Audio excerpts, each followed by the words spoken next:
From the outside, Kimberly's life looked perfect.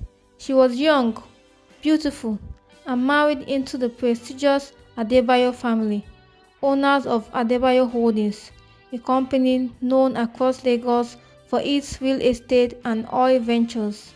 To many, she was a classic Cinderella story, the humble girl who married a rich prince. But behind the high gates of their Ikoyi mansion, Kimberly was anything but a princess. Ever since she married Jordan Adebayo, the only son of Chief and Mrs. Adebayo, life had been a battlefield, not with external enemies, but within the very walls she called home. It started softly, a snide comment here, a side glance there. You are lucky Jordan looked your way, his mother, Madame Adesoa Adebayo, would often say with a raised eyebrow. Girls like you are always searching for a man with money to latch onto.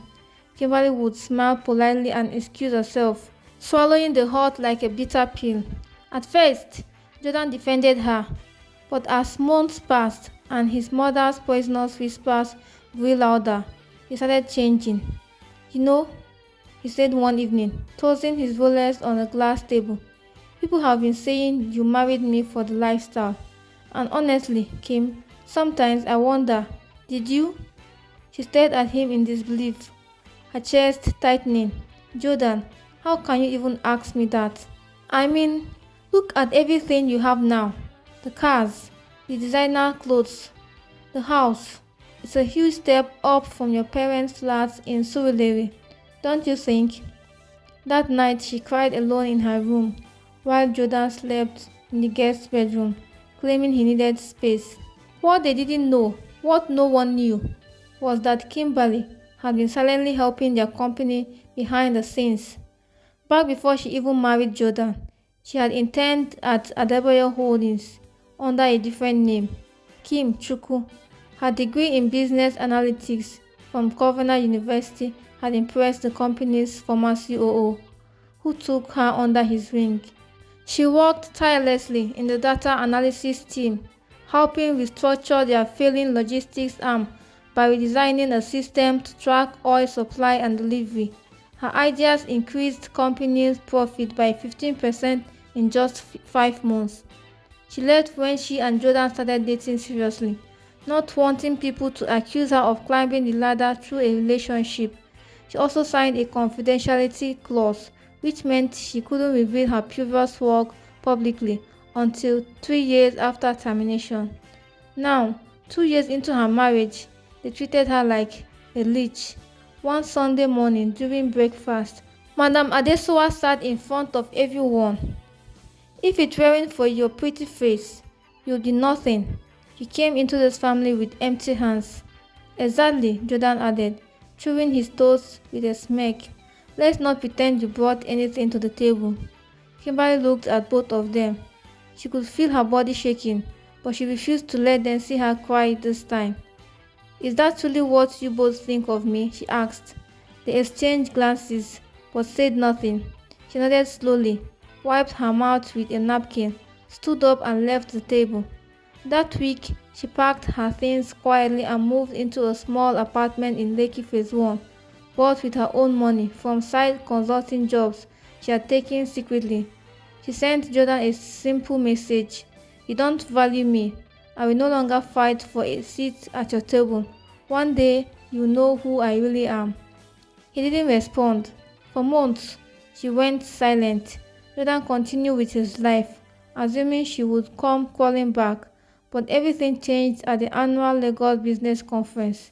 It was a grand event at Echo Hotel, attended by CEOs, investors, and industry leaders. Adebayo Holdings was one of the keynote presenters. Jordan and Madam Edesua were there, looking proud and glamorous, ready to unveil their new business strategy. Then came the surprise. The conference host announced, "Now, welcoming our special guest speaker, an expert in business analytics and the brain behind several major reforms in some of Nigeria's top companies, Kimberly Chukwu." Gasp echoed in the hall. Jordan sat forward in his chair. Madam Adesua blinked rapidly. Kimberly walked onto the stage, glowing in a fitted navy blue suit, her natural curves bouncing as she moved, calm, confident, and radiant. She smiled as she began her presentation. 2 years ago, I designed a logistic model that saved Adebayo Holdings millions. I worked under a different name, hidden from public view due to a signed agreement. I didn't want anyone to think my relationship with the CEO's sons earned me that role. I wanted to earn it, and I did. She clicked the remote, and graphs and results appeared on the screen. The audience was stunned. While I was labeled a gold digger, I was the reason the company didn't crash during its hardest season. The applause was deafening. Jordan sat frozen. His mouth moved slightly, but no words came out. Madame Adesua turned pale, gripping her paws tightly. After her speech, she was swarmed by investors and business owners asking for her consultation. Reporters followed her as she exited the stage. Jordan tried to catch up with her at the hotel lobby. Kimberly, please, can we talk? She turned slowly, eyes steady. Why now? I didn't know. I didn't realize you. No, she interrupted. You didn't want to know. You believed what your mother said without question. You let your pride make you blind. I made a mistake, he said softly, eyes pleading. Kimberly gave a sad smile. Jordan, love isn't about what people say. It's about what you choose to believe. And you choose to believe I was a parasite. She walked past him. As she stepped into her waiting car, her assistant handed her a list of meetings for the week. Her schedule was packed with new clients. Her story spread across Lagos by the next day. From gold digger to Janus, the hidden force behind Adebayo Holdings was the headline of every major blog. Kimberly didn't need revenge. Her success was enough. And as for Jordan and his mother, they were left to sit in the silence of their own shame, watching as the girl they once insulted rose higher than they ever imagined. The girl they called a gold digger turned out to be the diamond they threw away. Weeks turned into months. Kimberly's name was now mentioned alongside some of the top business minds in Nigeria. She became the go-to consultant for restructuring struggling firms, especially those in the energy and logistics sectors. Big brands like Dangote Oil, Nova Logistics, and even international companies from South Africa and the UAE sought her expertise. She opened her own firm, KC Solutions, located in a sleek office complex in Victoria Island. The grand opening was a red carpet affair, attended by governors' wives, top CEOs, the media personalities. Her story had become a symbol of strength, grace, and quiet brilliance in the face of unjust criticism. Meanwhile, the Adebayo empire began to wobble. After Kimberly left, had tried to implement new strategies to impress investors, but nothing stuck. The numbers dipped, and by the third quarter, Adebayo Holding had lost two major clients to a smaller, newer firm. That firm, KC Solutions. Madame Adesua could no longer hide her bitterness. She barely stepped out now, afraid of the whispers and the pitiful glances at parties. The same friends who used to dine with her had shifted their admiration towards Kimberly. She had become Lagos society new darling, not because of her looks or designer bags, but because she had earned her place with sweat, scars, and strength. One rainy afternoon, there was a knock at Kimberly's Lekki apartment door. It was Jordan. He looked nothing like the proud, confident man she had once married. His suit was soaked from the rain, and his eyes carried the weight of regret. She didn't speak. She simply stepped aside and let him in. For several minutes there was silence. Then he spoke. I came to apologize, not just for doubting you, but for allowing others to define who you were to me. Kimberly didn't interrupt. I was weak, he continued. I let my mother's voice become louder than my own judgment, and I threw away the best thing that ever happened to me. She looked at him, calm and composed. You didn't just doubt me, Jordan.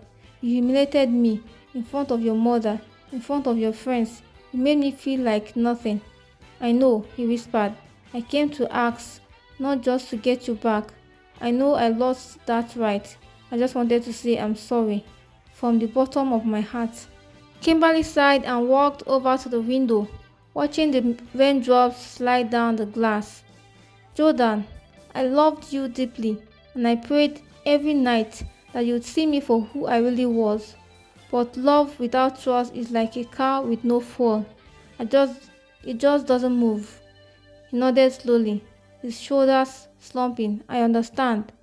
I forgive you, she said at last, turning to him.